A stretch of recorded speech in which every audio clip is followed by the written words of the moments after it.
A gente tem muita discussão hoje aqui, muita notícia para debater. Teve novidades no fronte do Supremo Tribunal Federal, em função da discussão, vai prender o Bolsonaro, não vai prender o Bolsonaro. Alexandre de Moraes deu uma resposta, vamos falar sobre isso. Não vai prender o Bolsonaro, isso não é spoiler, já saiu, mas você sabe, vai entender um pouco mais sobre a decisão. A gente vai ter uma entrevista importante, 12h20, né, Sandro? Exatamente, com o ex-diretor da Organização Mundial do Comércio, Roberto Azevedo, para falar de tarifaço, alguém que já negociou com Donald Trump diretamente. Olha só, importante, 12h20, daqui a pouquinho ele entra com a gente para conversar. E em que momento, em que circunstâncias, em que ambiente a gente é colhido por essa discussão sobre a qual a gente vai falar daqui a pouco um pouco mais a fundo, né? A gente é colhido no momento em que o Brasil opera, e isso eu acho que é muito importante, com um grau de desorganização institucional muito grande. Parece uma coisa dissociada, né? Está lá o Brasil fazendo tudo certinho, de repente, pum, é atacado por uma medida extremada do presidente Donald Trump. Mas será que a gente está fazendo tudo certinho? Será que a gente estava se comportando? E será que o momento, o ambiente era propício para a gente enfrentar um debate como esse que a gente tem que enfrentar? Debate maduro, debate importante, debate complexo, desafiador.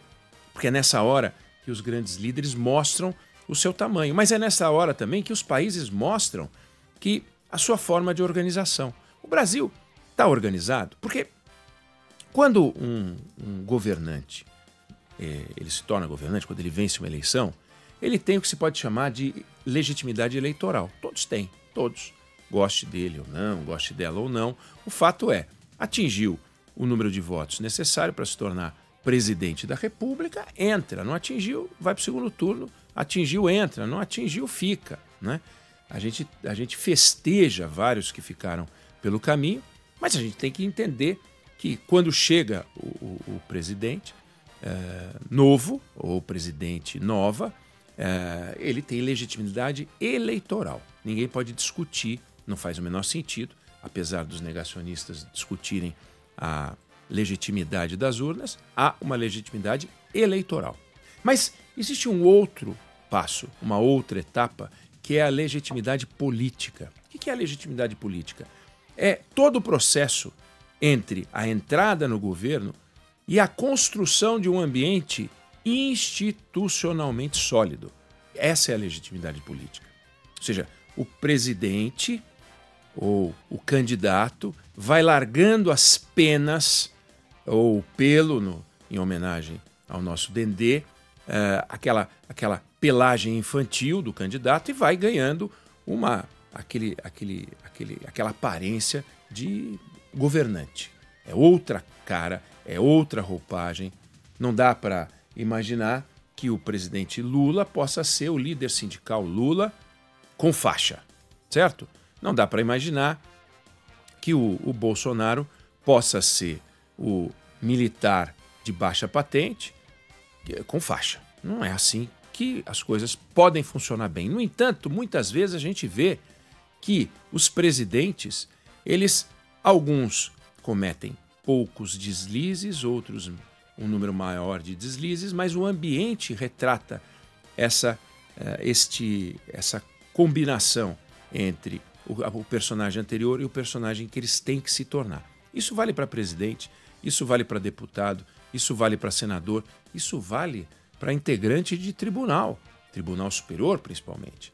Então, será que os ministros do Supremo Tribunal Federal, quando se tornaram ministros e colocaram aquela capinha preta, quando colocaram a toga própria, característica do Supremo, eles se tornaram os defensores da Constituição tal qual está previsto que eles tenham que ser? Ou eles se tornaram personagens, alguns deles mais, outros menos, criadores de uma leitura constitucional altamente discutível?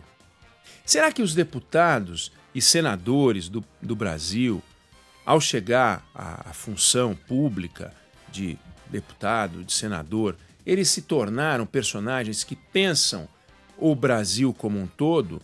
Ou será que eles se tornaram, ou continuam a ser, ou assumiram uma função de vereadores federais para buscar o seu quinhão aqui e ali no orçamento e tentar distribuir dinheiro e sem largar a roupagem de candidatos? E o mesmo a gente pode perguntar dos presidentes da República.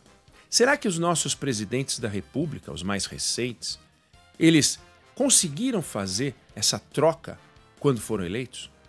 A gente vai achar momentos importantes de descuido, né? Pega a eleição de Fernando Collor, uma eleição de muita esperança, depois de tanto tempo sem eleição, com uma Constituição nova, entra um presidente que desaponta a sociedade, porque mostra que não se comportava na presidência da República com o tamanho que a própria postura dele pública sugeria que ele tinha. Mas quando você via por dentro, uma casa carcomida, como se descobriu com as denúncias e vários casos de corrupção lamentáveis, né?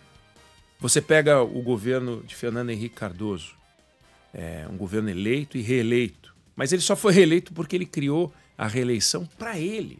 Então, um governo que fez um primeiro mandato transformador, mas que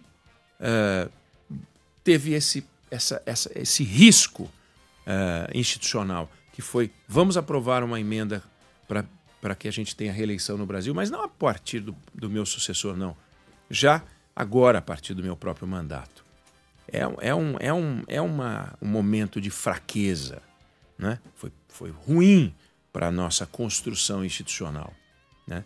O impeachment do Collor foi o remédio, o antibiótico que a gente teve que dar para a gente poder tentar retomar uma lógica institucional de construção de nação, mas que infelizmente veio esse risco. De repente chega o governo Lula, e o governo Lula, você vê que dali começam uma sequência de problemas de natureza ética, né? Mensalão, depois veio o Petrolão, né? A Dilma, que se elegeu como sendo a mãe do PAC, né? Não é a gestora do PAC, é a mãe do PAC. Quem é que não quer uma mãe, né, no governo? E foi aquela decepção e aquele desmonte institucional, né? Em seguida, o próximo eleito é Jair Bolsonaro, que dispensa comentários sobre as agressões aos outros poderes, o desrespeito que ele tinha atávico às instituições, a ode que fazia ao regime militar. Na própria votação do impeachment da Dilma, ele fala pela memória de um torturador. E aí começa um governo de trombadas, de ruídos, muita confusão. O Brasil poderia ser outro se a gente não tivesse esse comportamento, apesar dos avanços econômicos. E não é disso que eu estou falando, eu estou falando do comportamento institucional, da figura do presidente da República, falando palavrão, xingando, agredindo outros poderes, com predileção por ataques contra o Supremo Tribunal Federal. Não vai aqui uma discussão sobre liberdade de expressão, se ele pode falar, se ele não pode falar. Trata-se do seguinte: o respeito que o presidente tem que ter pelo cargo. E deixar a roupagem de militar sindicalista, deixar a roupagem de candidato. E a volta do Lula foi uma esperança também, dizer, não, pelo menos agora a gente vai ter uma retomada da institucionalidade, alta institucionalidade. E o que a gente tem visto? A gente tem visto uma briga contra uma rua, contra a Faria Lima, uma briga contra um setor econômico, o agronegócio, como se o agronegócio não fosse solução, e sim problema, que não é. A gente vê uma briga e um ruído com o Congresso Nacional. A gente vê uma discussão colocando pobres contra ricos, como se a eliminação da pobreza decorresse da eliminação dos ricos ou do combate à riqueza. Não faz o menor sentido isso. E a gente vê. Então, a gente vai olhando para o que está acontecendo E a gente pega um momento em que os atores eles são candidatos que não deixam a campanha em vez de serem governantes a serviço da sociedade. É o que a gente está vendo hoje, nesse momento. E neste momento em que até no Supremo Tribunal Federal a gente vê os principais atores ali se pronunciando de maneira política, a gente vê os atores se comportando de uma forma altamente discutível. Cadê o silêncio reverencial? Cadê os ocupantes das instituições respeitando as instituições? E é nessa hora vem uma agressão externa. E aí a gente começa a falar em paz. Aí a gente começa a falar em paz, todos começam a falar em paz, mas paz é uma coisa complicada, porque o Netanyahu fala em paz, o Putin fala em paz, o Trump fala em paz, o Milei fala em paz, o Lula fala em paz, o Bolsonaro fala em paz. Agora, a paz não se pode alcançar pela extinção dos adversários ou pela diminuição dos adversários. Ela tem que ser alcançada pelo convívio civilizado com as diferenças. E isso a gente não vê. Na atual gestão, no atual governo, a gente não vê. E aí vem o ataque. Como a gente faz para conviver com o ataque se a gente vive um momento em que a gente vê mais energia na busca por oportunidades eleitorais do que na tentativa de construção da nação. Então essa crise com os Estados Unidos pega o Brasil institucionalmente desarranjado. E talvez isso explique a nossa dificuldade de reagir, catando cavaco, sem saber e tendo que dizer fomos agredidos, sim, mas cadê a nossa união nesse sentido? Cadê a nossa organização nesse sentido? Cada um dentro do seu quadrado fazendo o que deve fazer.